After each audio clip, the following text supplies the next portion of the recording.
कि राजा अंधा हो जाए, सेवा जब धंधा हो जाए, तो युग कभी खुद को मत समझो, निर्बल या कमजोर, चौराहे पर अभय पुकारो, चोर चोर चोर। 100 दिन बकरियों की तरह जीने से अच्छा है एक दिन शेर का जिया जाए। और मोदी जी भी हिंदू हैं, जयशाह के पापा भी हिंदू हैं, पंकज सिंह के पापा भी हिंदू हैं। मतलब संवैधानिक पद पर बैठा हुआ हर एक आदमी हिंदू है, फिर भी हिंदू खतरे में है। तो ये सरकार बदलनी चाहिए कि नहीं? शिक्षा से अगर हम दूर हो जाएंगे तो आने वाली पीढ़ियां मानसिक गुलाम पैदा होगी। वोट से बनेंगे पीएम सीएम और आरक्षण से एसपीडीएम। कि शेरनी कभी सियार नहीं पैदा करती और बहुजन की मां कभी गद्दार नहीं पैदा। अभी मैं जल्द में राजस्थान गया हुआ था, बालाजी, वहां पे भी बजरंग दल और आरएसएस का लोग मिल गया। सरकार से सवाल पूछते हो, मार दिया जाएगा। देखिए लगभग 110 दिन पार हो गया है और सरकार मुंह पे हाथ रख के बैठी हुई है। कुमार विश्वास की एक लाइन है कि राजा अंधा हो जाए, सेवा जब धंधा हो जाए, तो युग कभी खुद को मत समझो, निर्बल या कमजोर, चौराहे पर अभय पुकारो, चोर चोर चोर। लेकिन लोग शांत बैठे हैं। और बाबा साहब ने भी कहा है कि 100 दिन बकरियों की तरह जीने से अच्छा है एक दिन शेर का जिया जाए। तो अब बहुत हो गया है, अब हम लोगों को मैदानी जंग करना होगा, क्योंकि समझाने से कुछ लोग हैं जो समझते नहीं हैं, और खासकर संघी। और उनको जब दूसरे चारे से अगर समझाया जाएगा तो माफीनामा भी बहुत जल्दी लिखते हैं। उदाहरण के लिए सावरकर को आप लोग जानते ही हैं।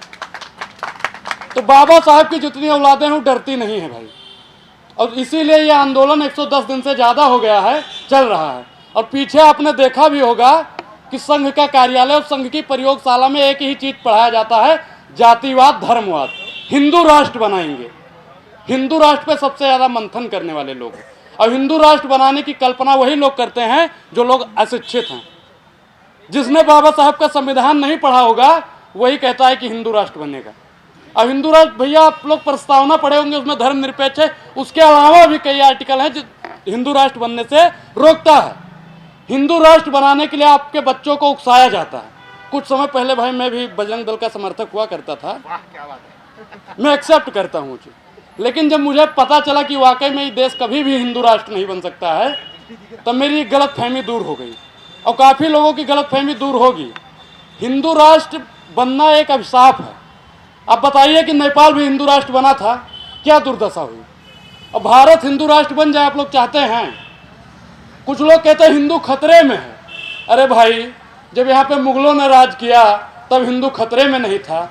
जब यहाँ पे अंग्रेजों ने राज किया तब हिंदू खतरे में नहीं था। जब यहाँ पे कांग्रेस ने राज किया तब हिंदू खतरे में नहीं था। और मोदी जी भी हिंदू हैं, जयशाह के पापा भी हिंदू हैं, पंकज सिंह के पापा भी हिंदू हैं। मतलब संवैधानिक पद पर बैठा हुआ हर एक आदमी हिंदू है, फिर भी हिंदू खतरे में है। तो ये सरकार बदलनी चाहिए कि नहीं? संघी विचारधारा के जितने भी लोग हैं ना, संघी विचारधारा के लोग हमको डराते हैं, कहते हैं मुसलमानों की चूड़ी टाइट कर रहे हैं, और फिर बताते हैं कि हिंदू खतरे में है। अब बताइए कि किससे खतरा हिंदुओं को? किससे है?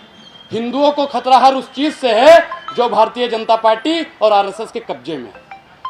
हिंदुओं को शिक्षा से दूर किया जा रहा है, क्योंकि बाबा साहब ने कहा था कि शिक्षा शेरनी का दूध है, जो पिएगा। तो भारतीय जनता पार्टी और आरएसएस का लोग चाहता है कि लोग शिक्षा से दूर हो जाएं। शिक्षा से अगर हम दूर हो जाएंगे तो आने वाली पीढ़ियां मानसिक गुलाम पैदा होगी। वो भारतीय जनता पार्टी और आरएसएस के विचारधारों पर चलेगी। मान्यवर काशीराम ने कहा था कि वोट से बनेंगे पीएम सीएम और आरक्षण से एसपीडीएम। तो एसपीडीएम ही सरकार चाहती है कि बने तो कोई संघ का बने या संवर समाज का बने, ताकि अपना काम होता रहे। अगर कोई बहुजन, मेरे गुरुजी एक थे, मेरे एक स्कूल के ही मित्र हैं, वो जानते भी होंगे, वो कहते थे कि शेरनी कभी सियार नहीं पैदा करती और बहुजन की मां कभी गद्दार नहीं पैदा करती। हम लोग भाई 12वीं में पढ़ रहे थे, तो हम लोग चापलूसी करते थे कि नंबर प्रैक्टिकल में मिल जाया करे। तो हम लोग, जैसे कभी कुछ होता नहीं था कि लड़के काम करते, तो हम लोग पूछते, गुरुजी नंबर तो नहीं काटोगे?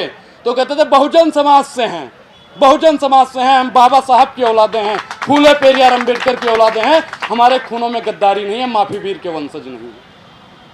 तो आप लोगों को समझना पड़ेगा, शिक्षा के लिए जिसने आवाज उठाई है सबको जेल में डालने का काम करे। एल्विस यादव के लिए आप सबको याद होगा कि कुछ लोग कहते थे सिस्टम हैंग कर देंगे। सिस्टम हैंग करने की बात होती थी कि नहीं? इंस्टाग्राम, फेसबुक, ट्विटर और यूट्यूब पे आप देख लीजिए कि हैशटैग सिस्टम हैंग करेंगे। अब बताइए लक्ष्मण यादव के लिए कितना सिस्टम हैंग किया गया है? किया गया, कोई नहीं बोल रहा है। क्यों? क्योंकि वो सरकार से सवाल पूछने का काम करते थे। जो सरकार से सवाल पूछेगा चुन चुन कर उठाया जाएगा। अगर आप लोग सरकार के समर्थन में हैं तो ठीक है, अगर सरकार से सवाल पूछते हैं तो दिक्कत हो सकती है। अभी मैं जल्द में राजस्थान गया हुआ था, बालाजी, वहां पे भी बजरंग दल और आरएसएस का लोग मिल गया। सरकार से सवाल पूछते हो, मार दिया जाएगा। तो सरकार से जो सवाल पूछता है भैया सबको दरकिनार किया जाएगा, तो चाहे डॉक्टर रितु है, लक्ष्मण यादव या प्रोफेसर रतनलाल जी हो। समय कम है, समय की महत्वाकांक्षा को समझते हुए अपनी बाड़ी को यहीं पे विराम दूंगा। जय भीम, जय भीम। नेशनल दस्तक की आपसे गुजारिश है कि अगर इसको बचाना चाहते हैं तो नेशनल दस्तक को सब्सक्राइब करने के लिए रेड कलर के सब्सक्राइब बटन को दबाएं, फिर बेल आइकन की घंटी दबाएं। नेशनल दस्तक को बचाने के लिए बहुत जरूरी है कि हर खबर को शेयर करें, लाइक करें, कमेंट जरूर करें।